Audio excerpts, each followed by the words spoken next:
war with Iran plows into day 4, and the shots just keep coming. Body blows really on both sides. Here you see before you. This is almost. It's not live, but it's very very current. Just happened. The international airport in Tehran is absolutely in flames. It has been struck by the combined U.S. and Israeli side, causing significant damage. There is also another body blow for Iran that just happened earlier this morning, just a couple of hours ago, in the result of the Ayatollah being assassinated on the first day of this. They were meeting in the holy city of Qom in Iran to elect a new replacement Ayatollah. They had an interim immediately placed in there, and they met with this council, and I think it was the Guardian Council or something like that, but where the guys who were basically meet to select. Well, turns out that the Israeli intelligence got wind of it, and they found out, and they flattened the building. So you can see that's where they were in right now. We don't know anything about casualties. We don't know if anybody survived, if everybody died. It's unclear, but this would be another major blow for the Iranian side. And certainly is going to continue to weaken the governing structures. And I'm sure that's the exact intent on the American/Israeli side. We're going to see what happens from that. Iran is a very large country. They have a big bureaucracy and a lot of components to its governing facilities and its structure. But that can't help but be really hard. If that's true, if the reports are true and that's what was in there, we'll wait and see what kind of an impact that has. But there's also things going on both sides of this. But to try to figure out where this war is and most importantly, where it's headed, we have back with us today Colonel Douglas Macgregor, defense and foreign policy analyst, former advisor to the Secretary of Defense, and always need to mention a highly decorated combat veteran who understands matters in the Middle East better than nearly anybody. Doug, welcome back to the show as always. Hey, thanks very much. Well, listen, let's just start right off the bat. I mean, what do you think is the significance of at least the reports that that council that was supposed to select a new Ayatollah? So if the first one, where there was allegedly 40 military and other political leaders that got killed along with the Ayatollah, if this one's, according to reports, there were 88 members that were part of this council that could potentially have been killed. What do you think the impact of that might be? Well, to answer that, I think you have to ask the question, what happens when you fire a CEO of any large international corporation? You pick a new CEO. What happened when Field Marshal Rommel was fatally wounded in a car driving through the countryside of Normandy during the invasion of Normandy by U.S. and British forces? He was replaced. I think there's an obsession on the Israeli side with killing leaders. And this passion for assassination has found a home now with the CIA and our president. But I wouldn't expect much to come from it. There's an assumption that Iran is some sort of backward tribal society where every time the tribal chief is killed, there has to be a new gathering. And until that gathering occurs, nothing can happen. And if you kill enough of the tribal leaders, the tribe will disintegrate. I just don't see any evidence for that. There's been no slackening in the fire from the Iranians since this war began. They continue to hit targets all over the region with great effect, especially in Israel now. And I don't see any evidence that that's going to stop. So I think this obsession with killing senior leaders, whenever you can find them, particularly those people who are religious, is going to do them much good. If anything, I think all of this galvanizes the population in its determination to resist submission to Israel. Because from the standpoint of the people on the ground in Iran, they know that we are simply doing what the Israelis want, that we are effectively the force that's being hired on by Israel to do its bidding. They know the real enemy for them is Israel, and that Israel wants to dominate them, wants to liquidate their country, wants to rule the entire region. That's as simple as it is. They're not going to submit to that. Killing any number of mullahs isn't going to make any difference to the outcome for them.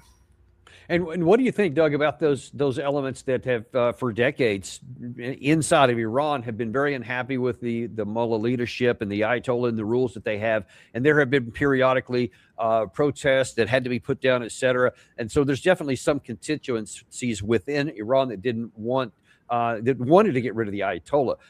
What are the pros and cons, or maybe that's not the right word. Yes, what is the prospect that these could result? Hitting in. Those are stationary. Those were aimed there for a long period of time. Is this something live, Gary? Countries. So I think it was right Indeed, about yes. that. We attacked first. All right, so yeah, let's And if we see what didn't, the it could president have said been, here. you know, Anything, look, and then we're we'll get back really, to where we were talking a second ago. decimating them. They're being decimated. And if we didn't, and by the way, we have massive amounts of ammunition. We have the high end. A lot of it was given away stupidly by Biden, very stupidly, for free. And I'm all for Ukraine, but they gave away a lot. As you know, when I give away ammunition, everybody pays for it. The European Union's paying for it. Then they can do what they want with it, but they are giving it, let's say, to Ukraine, and it's okay.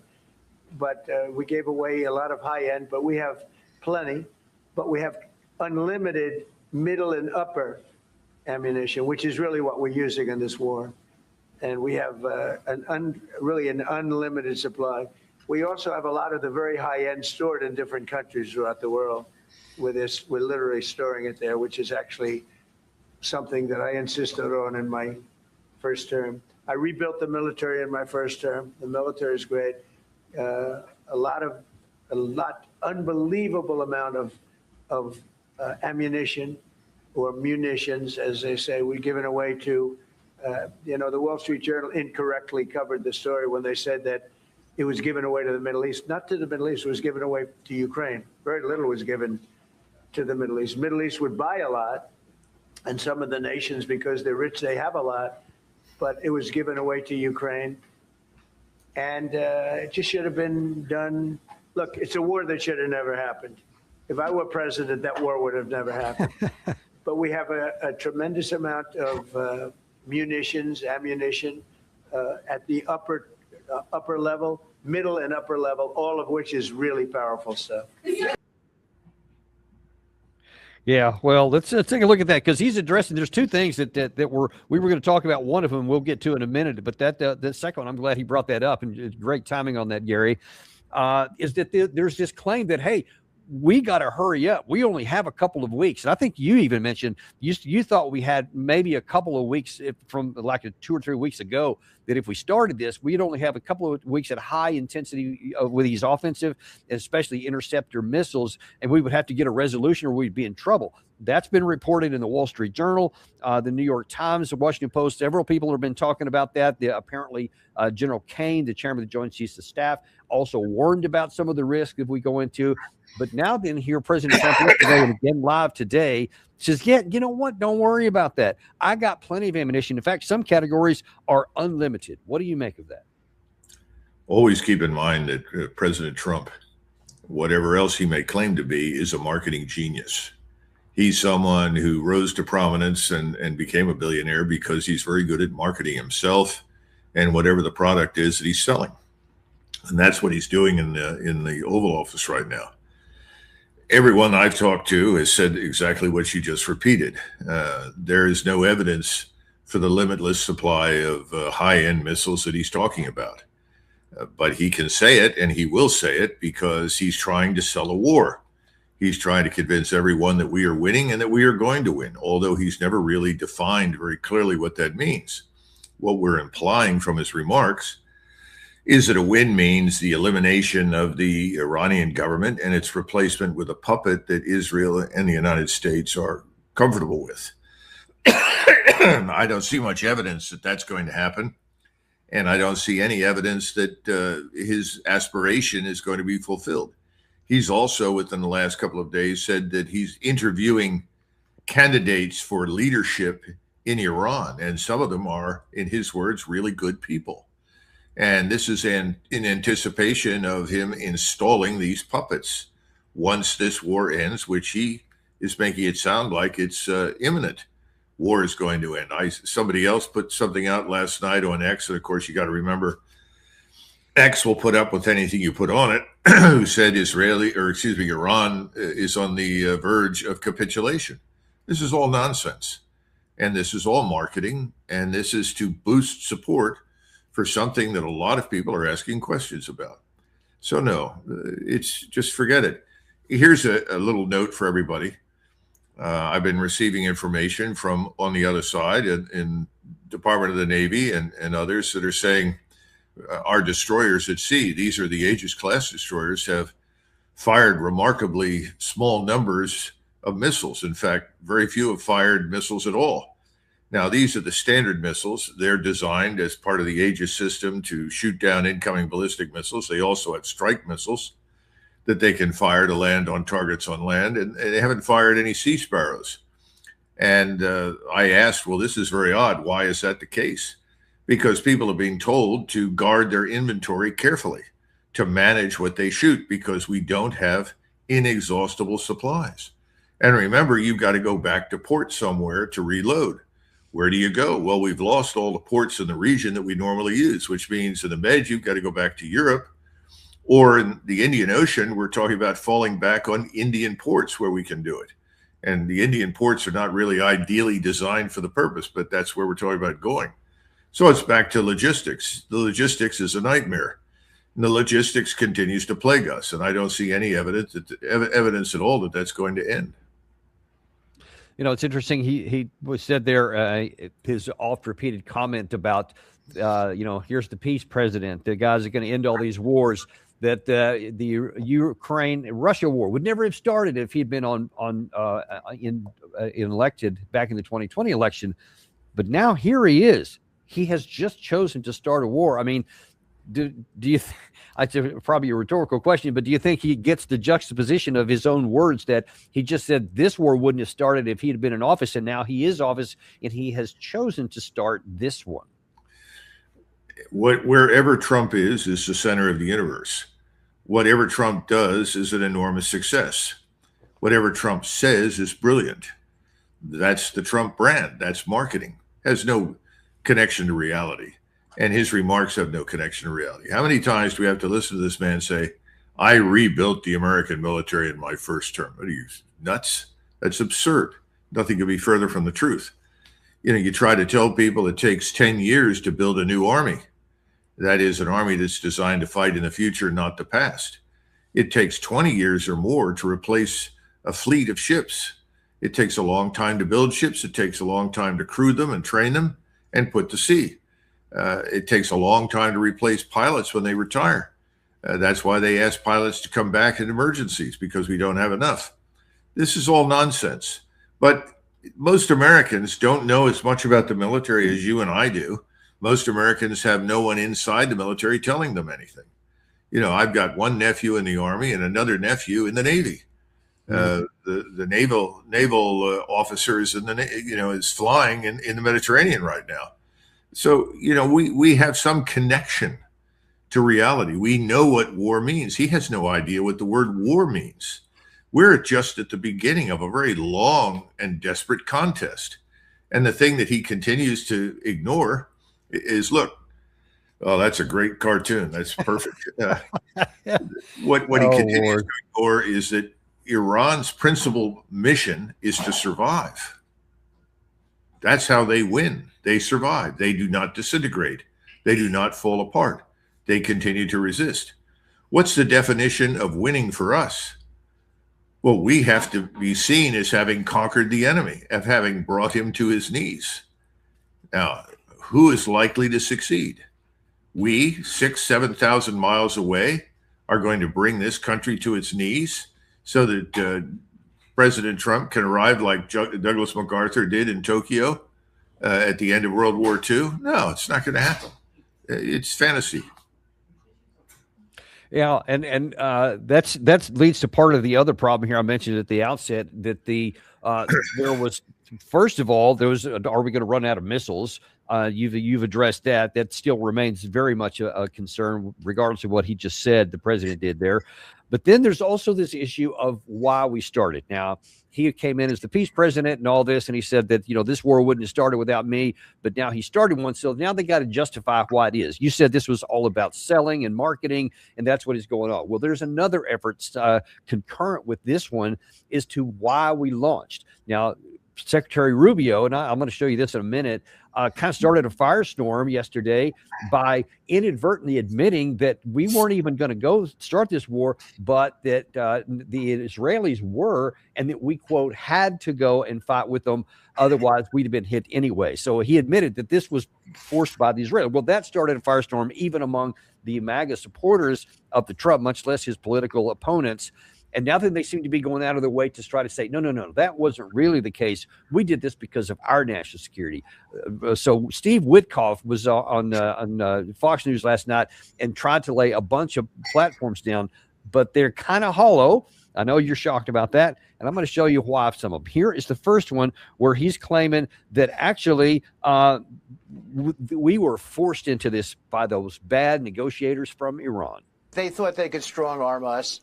You know, President Trump sent me and Jared there to really determine on his behalf whether they were serious about doing a deal that addressed his objectives, which are elimination of their missile program, elimination of their advocacy and support for proxies, which is destabilizing the entire Middle East, elimination of their Navy so we can have freedom of the seas and not be threatened with the shutdown of the Gulf of Hormuz, and finally, no nuclear enrichment that can get them to weapons grade, which means no nuclear bomb. And we went in there and tried to make a fair deal with them, and it was very, very clear that it was going to be impossible, probably by the end of the second meeting.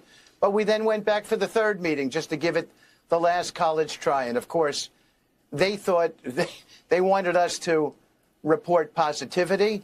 It was not positive, that meeting. So look, to summarize, look, all we were asking, we're good guys here. We're giving it that old college try. All we're asking them is to get rid of their Navy, get rid of their missile forces, get rid of any kind of nuclear processing, and just completely lay down and do everything we ask. And we gave them a fair deal. Does such a fair deal even exist, Doug? No, it's absurd. In other words, surrender your sovereignty, turn over your country to Israel and whatever Israel wants to do with it. In other words, unilaterally disarm so that not only do you not present a threat to Israel, but Israel can present a permanent threat to you and essentially determine the future of your country. Let's go back to some data points. Data point number one, Luke Groman, who's a very fine financial analyst. I encourage people to listen to him. He was on recently, and he pointed out that every day, every 24-hour period in a day, the Chinese and their manufacturing base can produce 1,000 motors for cruise missiles. We didn't say for all missiles. We just said for cruise missiles, 1,000 a day. We are hard-pressed to produce 100 missiles a month. Now, if you can produce 1,000 rocket motors for cruise missiles every day, how many missiles can China produce? And in addition to that, how many of these are already sitting underground in Iran waiting to be launched? And how many more can be introduced into Iran to ensure that Iran continues to launch missiles? I think it's pretty obvious. So let's just keep that in mind. This war is not going to end anytime soon. Secondly, there was no deal on offer. The whole business about ballistic missiles was dead on arrival. The business about proxies was dead on arrival. That everybody knew that from the beginning. The one thing on which the Iranians were prepared to talk to us was, of course, the no enrichment of uranium. They want to enrich a certain quantity to a certain percentage. They were willing to negotiate that issue. And I guess Witkoff and Kushner, as experienced real estate negotiators, conveyed the impression that they were actually interested in talking about that when they never were. We know now that the decision, and this is something I've said for months, and people have not wanted to believe it. I said it back in September. I said it in August, July of last year. This war is not over, and we will attack Iran. It's only a matter of time. Remember, you and I talked about that. I thought it would happen before Christmas, probably November, December. Apparently, it wasn't ideal from a timing standpoint. Then January came along and it looked like something was going to happen. Well, we finally got the war. Okay. Now people are calling it the Purim war because of its coincidence with the Purim festival in Israel. Bottom line is this was always going to happen. The negotiations were an empty facade. Witkoff and Kushner report to Netanyahu. That doesn't mean they don't keep Mr. Trump informed, but ultimately Mr. Trump is reporting to Mr. Netanyahu. I mean, this is ridiculous. The whole thing is theater. And I don't think anybody should bother believing anything that Witkoff, Kushner, and anybody else in the White House inner circle says at this point. And as you just demonstrated with President Trump, you might as well stop listening to anything he says, because it's not rooted in facts. It has no basis in reality. Now, either President Trump knows that, and for the reasons I mentioned earlier, he says what he says, just as Witkoff says what he says. He's trying to string along the American people and keep them on board, he thinks, for this war, or he's lost touch with reality. I have the feeling he wants to string the American people along with this war. Sorry, I got an issue with my camera. I'll get that fixed in just a second. But you talked about the negotiating issue and how it was just a facade. Well, the Iranian side was apparently trying to seriously negotiate, because you just heard how Witkoff characterized the negotiations that they gave it the last college try. Well, here is the Omani foreign minister on CBS News the day before all this war started that said that they were willing to make some considerable concessions. Will Iran negotiate about its ballistic missiles? I believe Iran is open to discuss everything. Including its ballistic missiles, because they've said this has to be nuclear only. Everything.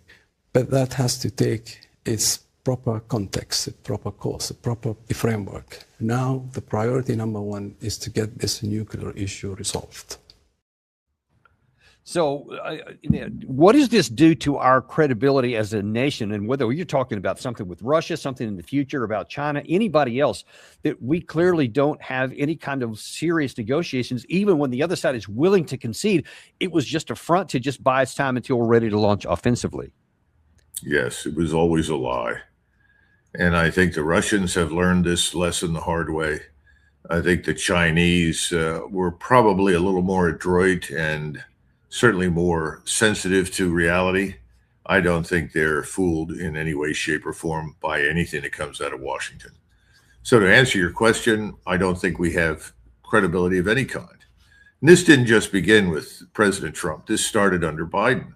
Some people would argue much earlier, if you go back to the Minsk Accords and look at who was a president at the time in 2014, 2015, 2016, we were dealing at the time with Obama and then Biden, and there were repeated lies told to the Russians. The whole Minsk Accord thing was an empty vessel.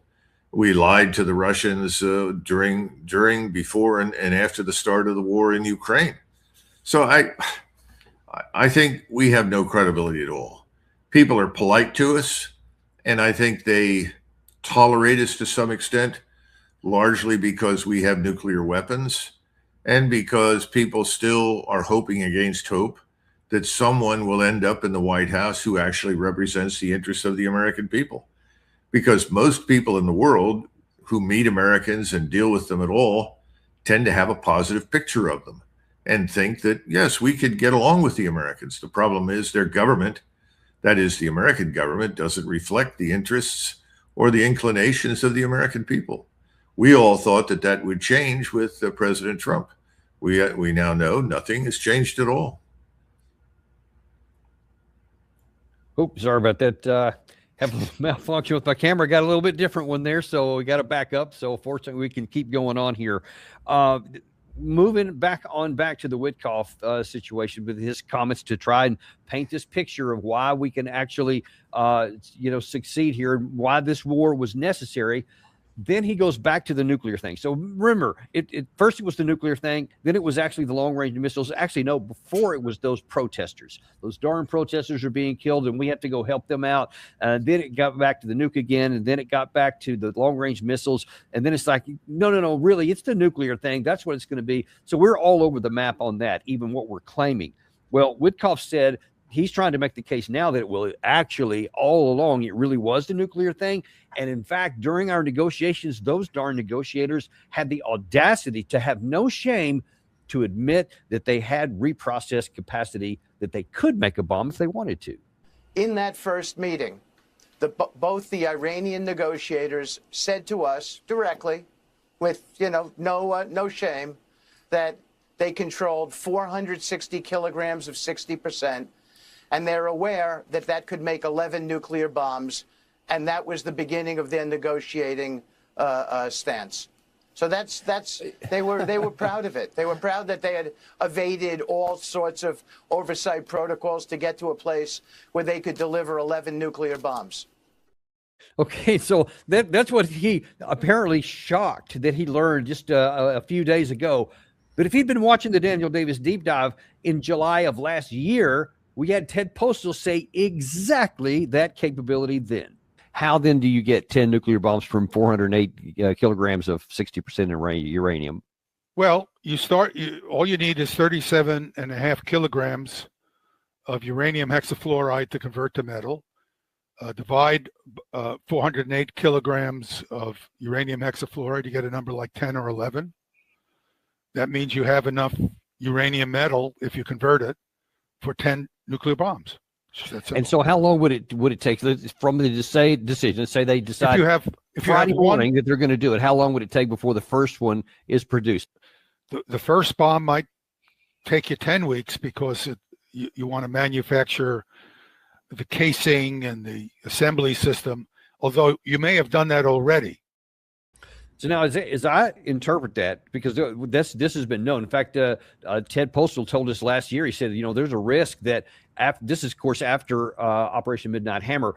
He said he wouldn't be surprised if they actually raced to a bomb because they would probably have the capacity to do so based on what they had already reprocessed or so. Now, I'm guessing, what do you think, that during these negotiations that the Iranian side was trying desperately to say, look, if we wanted a bomb, we could already have one. We have the stuff for it, and we're willing to negotiate that away. They expressly said, and Witkoff did not mention there, they expressly mentioned that they would take all of that reprocessed material and get rid of it. So it sounds like they were trying to say that, but you saw how it was characterized here. What do you think?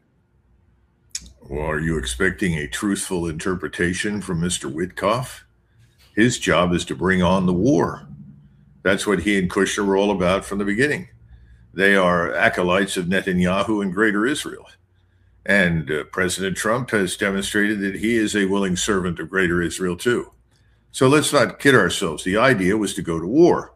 They're going to say whatever they have to justify that retrospectively at this point. The truth is exactly what Ted Postal said. And keep something in mind. What Ted Postal explained, and by the way, he's a national treasure for what he does when he tells the truth about these things. The truth is that the Japanese know this. They could become a nuclear power virtually overnight. There are any number of countries that, if they wanted to be nuclear powers, could become nuclear powers rather quickly. Khomeini and his successor issued statements clearly, unambiguously, that they do not want nuclear weapons in the country. They established the fatwa, the edict that said, we want nothing to do with them. We will not allow them to be built. They have been truthful on that point. They haven't built any.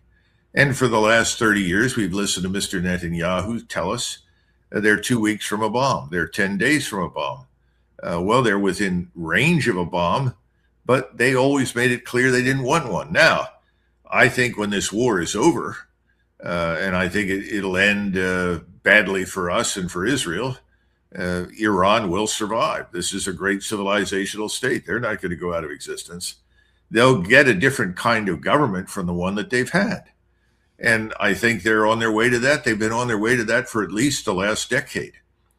But that government is going to be a nationalist government. The people there will be no less loyal to their country, no less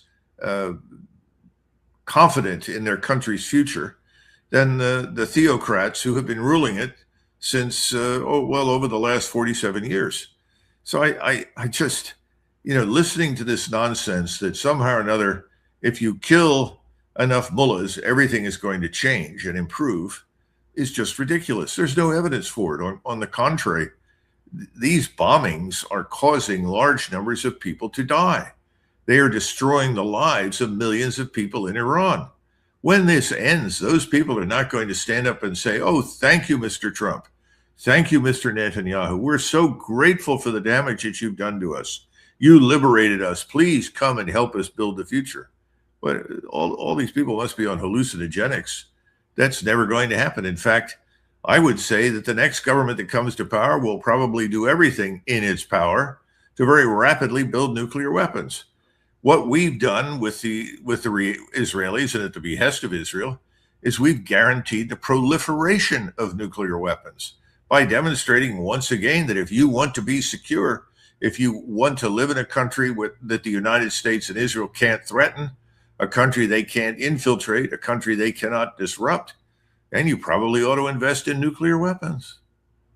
Yeah, that's one of the things that I've been concerned about for years, is that the claim that we're trying to prevent them from having nuclear weapons and all the maximum pressure and all that crap that we've been doing is pushing them in that direction. And it's been a shock that they haven't done it up to this point. I think it's a great point that you make, that the Ayatollah, for religious reasons, had a fatwa against it.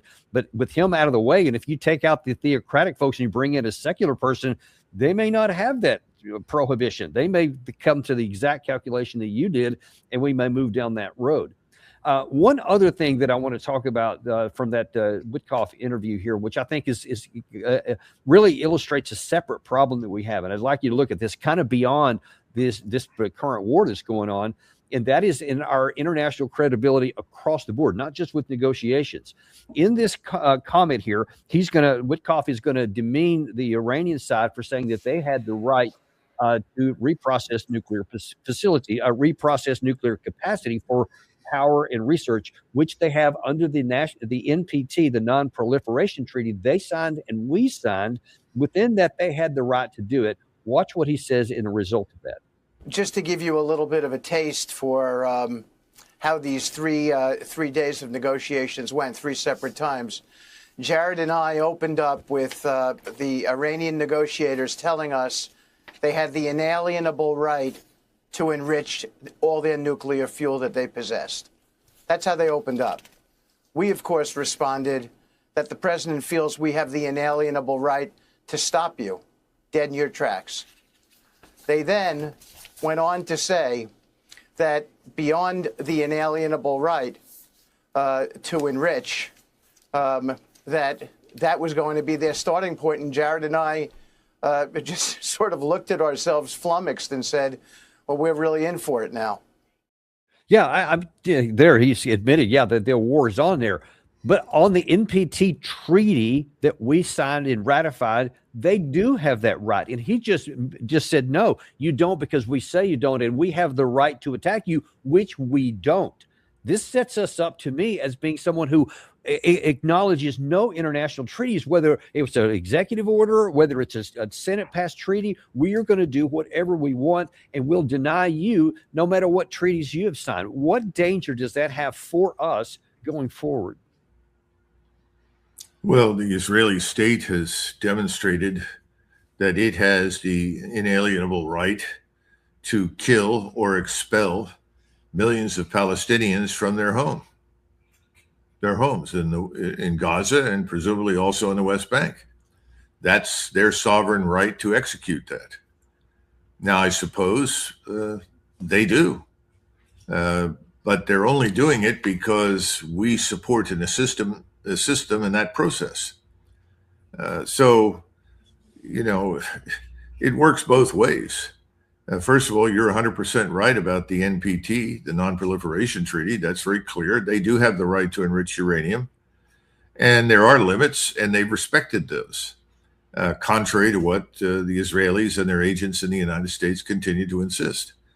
But I think it's far more serious to say that there is at least international prohibition against the mass expulsion and killing of people, even inside the borders of your own country. Now, I think Israel has ignored that. And again, they've been able to do so because of us. If you took away our support, if you took away the inexhaustible quantity of weapons and weapon systems and munitions that we provide to the Israelis and the cover that they receive from us, I doubt seriously that they would be able to do it. But they have. So I think perhaps Mr. Witkoff should be asked whether or not he thinks the Israelis have the right to do that, because I'm absolutely certain that he and Mr. Kushner and virtually everybody else in the inner circle of the President of the United States is totally convinced that they have the right to expel or kill the Palestinians who happen to be within the boundaries of the Israeli state. You can ask him. I think he'll probably admit to it, but He may not say it that clearly. It's just, this whole discussion is tragic. This whole discussion is pointless. And I don't know what you can do about it. I mean, we could sit around and talk about it, but no one is willing to stand up and take a position. And in the United States, people have been propagandized for 30 years at least, some would say 40 plus, to believe that anything the Iranian government says is a lie, who believe that the Iranians are bent on conquering the region. There's no evidence for any of that. That the Iranians can't wait to get a nuclear weapon. And by the way, if those Iranians get that nuclear weapon, they're going to use it against us here in the United States. There's no evidence for that at all. No, there's not. And crap.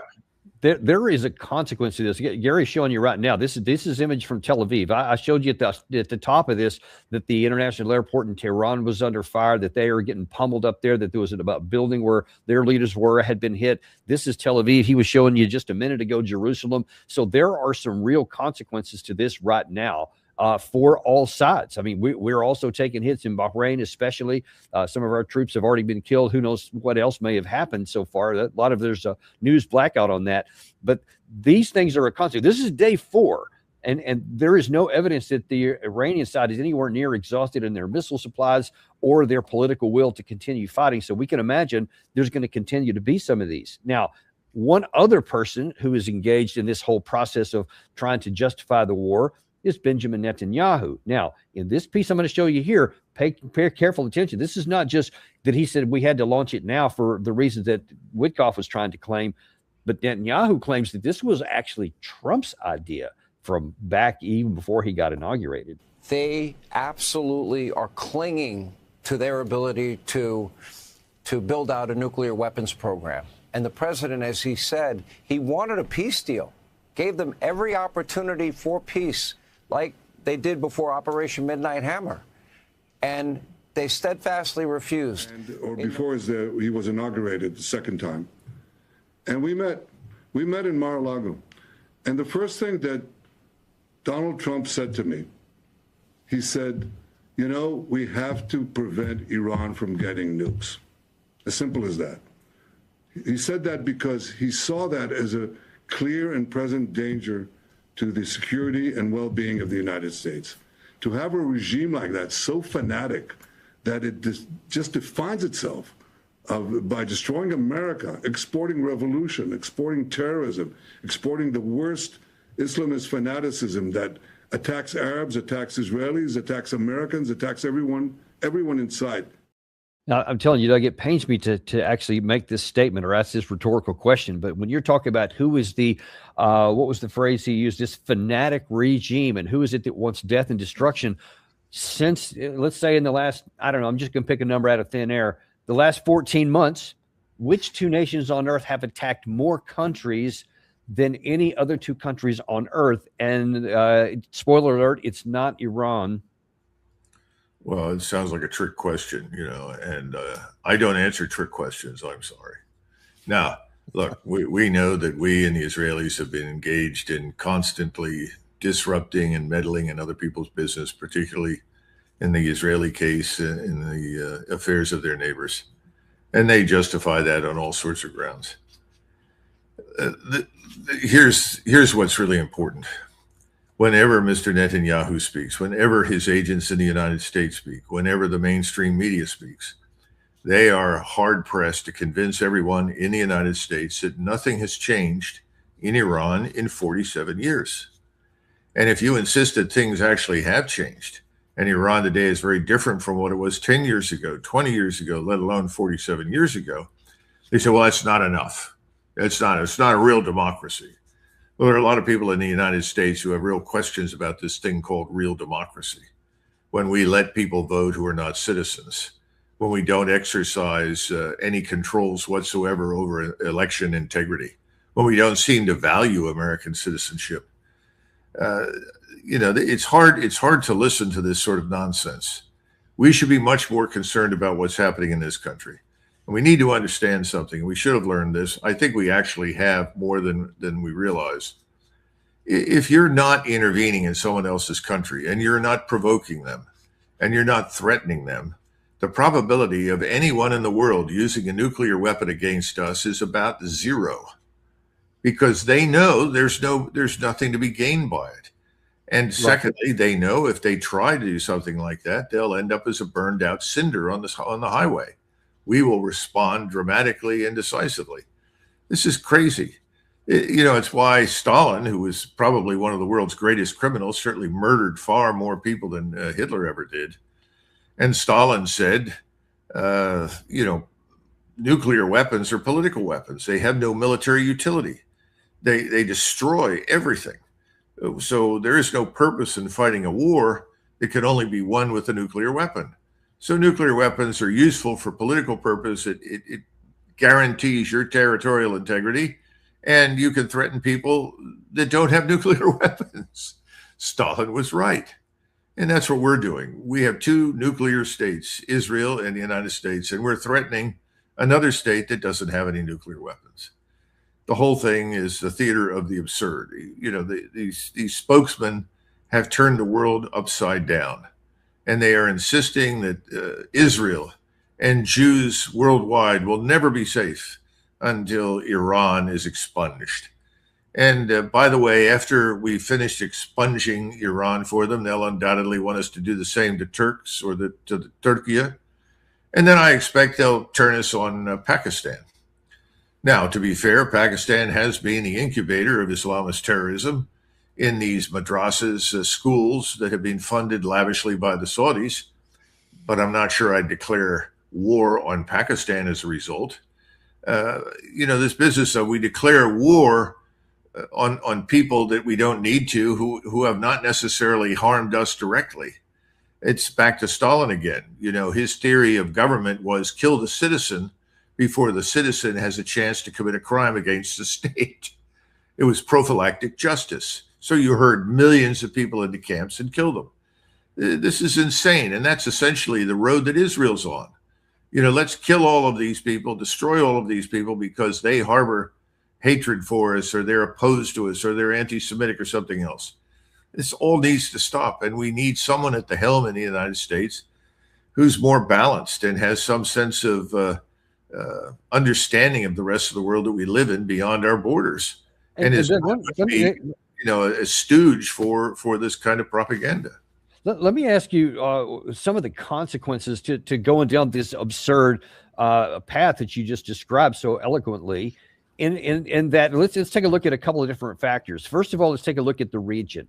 One of the things that has always been one of our strengths is that we have been viewed, especially in the Middle East, by a lot of these regimes, Saudi Arabia, UAE, Qatar, et cetera, that we are the power. We are the global superpower that can bring stability to the Middle East, and certainly for them, and that they can feel safe with us. But now then, because we have chosen to go to this war alongside of Israel, that prompted them to get hit. So now then they have, whether you're talking about Bahrain, Qatar, Saudi Arabia, Kuwait, all these countries have been hit and continue to be hit. UAE also, they've gotten a lot of shots so far. So we have proven that being our friend does not make them immune. They have been hit, and our physical capacity to defend them with our air defense has shown to be grossly inadequate. What does this do once this is over? Because right now everybody's focused on the near term, getting the war over. But after this is over, will this cause a recalibration among the leaders of these regions that how closely do they want to tie themselves to? I predict that at the end of this process of this war, we will be effectively swept out of the region. We will be gone. We will lose any footing that we had in the Middle East and probably in most of the Muslim world. And it won't stop there. If you're sitting in Korea right now and you look at the way things are developing, you ask yourself, well, why do we have these Americans inside our country? We've kept them here, or they've stayed here for 70 years, ostensibly for the purpose of protecting us, but there's no evidence that they can protect anybody in the Gulf or anywhere else in the region from Iran. So why would they be able to protect us from North Korea? And China, for that matter, since we insist that we're really there to deter China. But, the Koreans know the Chinese have no interest in war, and they're doing a land office business with South Korea. The Chinese would be very happy if South Korea ultimately absorbed North Korea and then developed Korea in the north to the extent that the south is being developed, and then they would have a tremendous trading partner. Nobody in Northeast Asia is interested in a war with anybody. The Japanese, the Koreans, the Chinese, absolutely off the table. They don't want anything to do with it. So I think right now in Korea, and I would argue also in Japan, behind closed doors, people are saying, gee, how do we get rid of these Americans? They're a liability. They're not an asset, not just in the Middle East, but also there. We're fighting against these things. We think that by bullying and threatening and destroying, that somehow or another we're winning. We're losing. This is not something to win. We're losing our position in the world. We're losing strategically. It's not doing us any good at all. And President Trump can say whatever he likes from the Oval Office. It's not going to change this. And I think Americans, unfortunately, don't understand it. And as these things develop in the aftermath of this catastrophe, we're going to see exactly what I described. The rest of the world is going to say, very politely, we really think you ought to leave. Yeah. And so one last comment. This is very important for your audience. In 1919, at the end of the Versailles Conference, a delegation from Syria, remember Syria was this newly formed state that was then supposed to be a protectorate under the French, right? And the delegation from Syria approached us and then ultimately approached the great powers, Wilson, Clemenceau, Lloyd George, and said, would the United States be willing to come and be in charge of our protectorate? We have confidence in the Americans. They will help us build an effective democratic state. Think about that. That was 1919. Can you imagine anyone in the Islamic world today, or for that matter, almost anywhere else in the global South, showing up in Washington and saying, would you consider coming and helping us build this society and build an effective liberal democratic state? I don't think so. Yeah, then that's those are some of the medium and longer term problems. But let's look at the current problems here with the Strait of Hormuz being effectively blocked so far. It hadn't been totally blocked, not hard, but it's got a soft block on it right now. We don't know how long that's going to last, but it's already starting to cause some problems here. And how I'd like you to talk a little bit about the potential economic problems that this war could cause for the United States if this goes on. And here's just a couple of indicators. This is as of just an hour or so ago. The price of oil has continued to now creep up. It's gone up 11% since the war began. It's not a huge, it's not exactly up to $100, $150 a barrel, but it's creeping up there because people are getting more nervous. Also, the Dow is down. I think earlier today, anyway, it was down by 900 points as people are starting to markets are getting nervous at where this is going.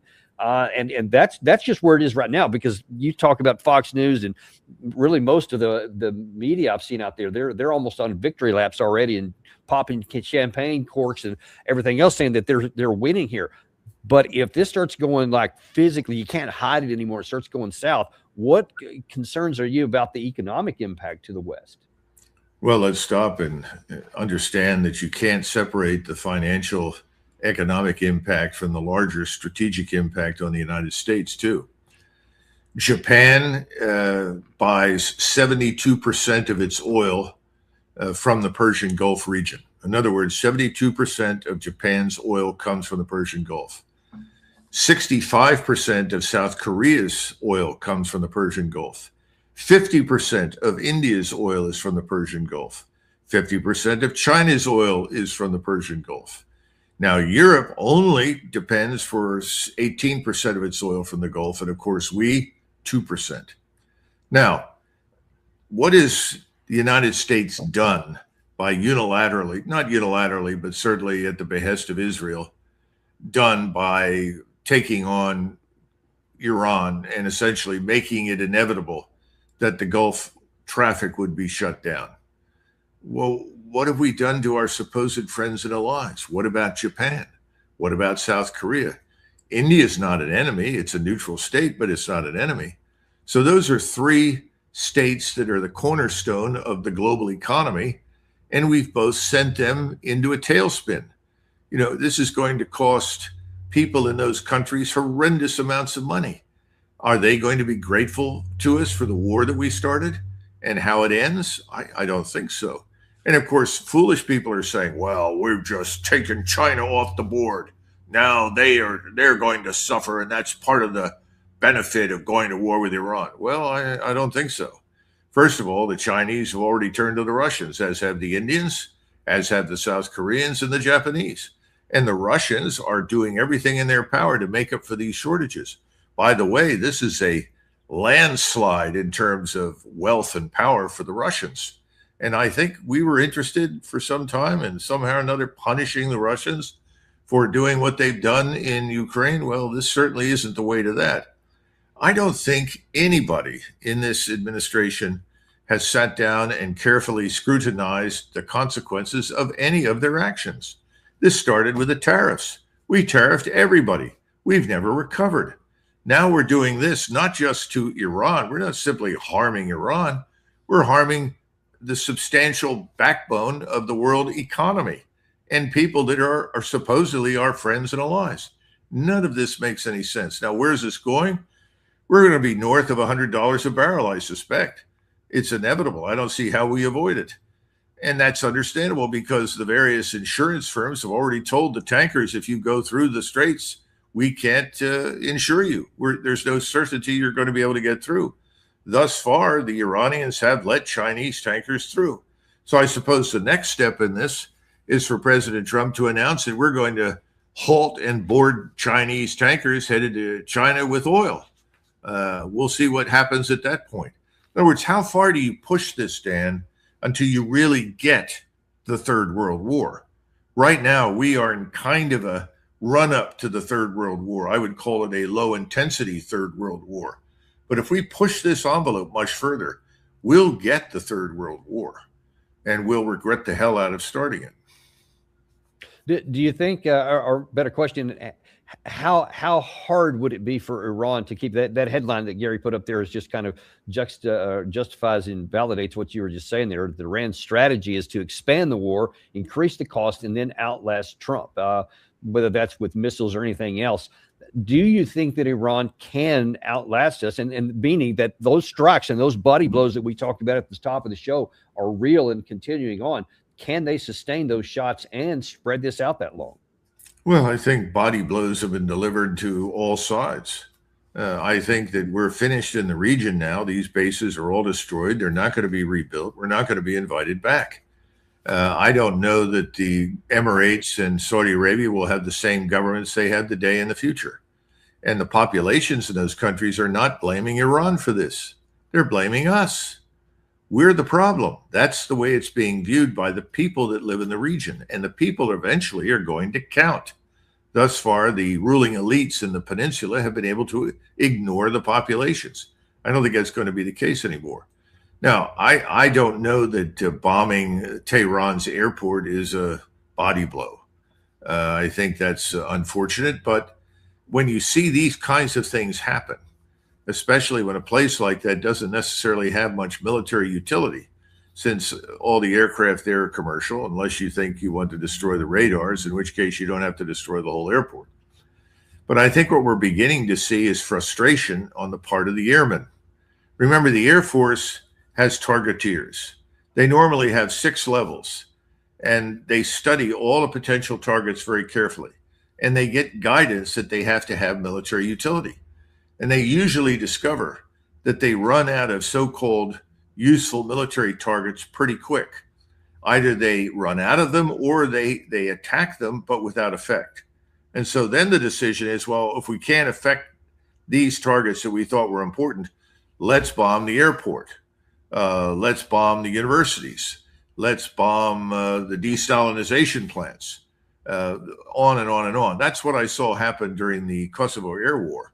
The inability to make the air campaign work led to massive destruction all over Serbia, far beyond Kosovo and far beyond anything that was military. I think we're going to see some of that now.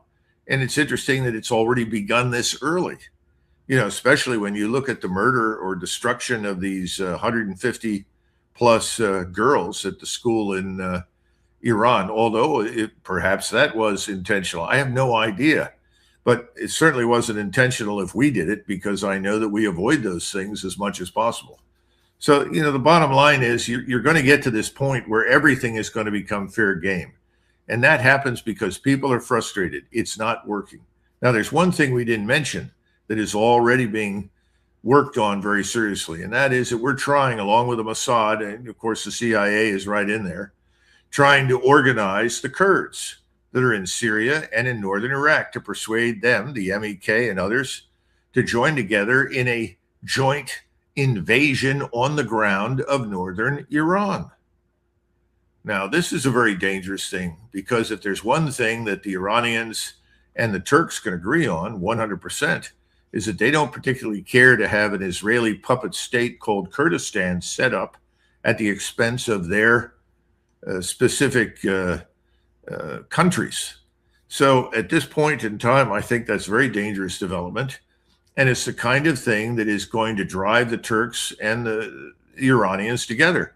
Now, that's not to say that the Turks are not already concerned about Iran, because they know that if they stand around and watch while Iran is destroyed, and if it is destroyed and it does descend into chaos, they think that they're next on the menu. And they're probably right, because we've talked about that. We had Naftali Bennett and then eventually Netanyahu both say Turkey is at least as dangerous, maybe even more dangerous to Israel than Iran. So if you look at this, what's going on, why would they be trying to put together a ground invasion?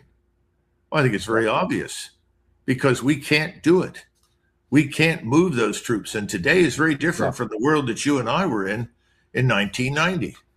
Today, if we tried to land large numbers of troops in a place like Al Jabail on the Saudi coast, that would be targeted and utterly destroyed. And if they're smart, they would wait until we're just disembarking and pulling off equipment. Don't destroy the place. Let us show up. Then you get 2 for 1. You destroy the troops and you destroy Al Jabail. And we've seen that our Patriot batteries, however good they may claim to be, and they may be very good, cannot defend these places from Iranian missiles. So the idea is, well, we can't send anybody over there. They'll never come ashore. They'll be destroyed. So what do? Well, let's go back to the Kurds, because the Kurds want their own state. That means part of Turkey, part of Iran. Promise the Kurds that you'll give them their state if they join you in trying to bring down Iran.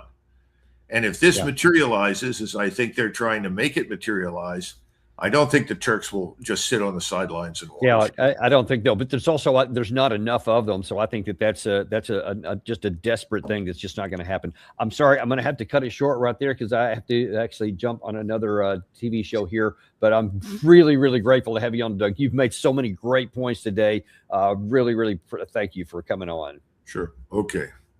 Bye-bye. And we will see you later on today on the Daniel Davis Deep Dive with Patrick Henningsen, who's got some other great insights from his reporting on the ground previously in Iran. And you do not want to miss his show today. We will see you at 2 o'clock on the Daniel Davis Deep Dive.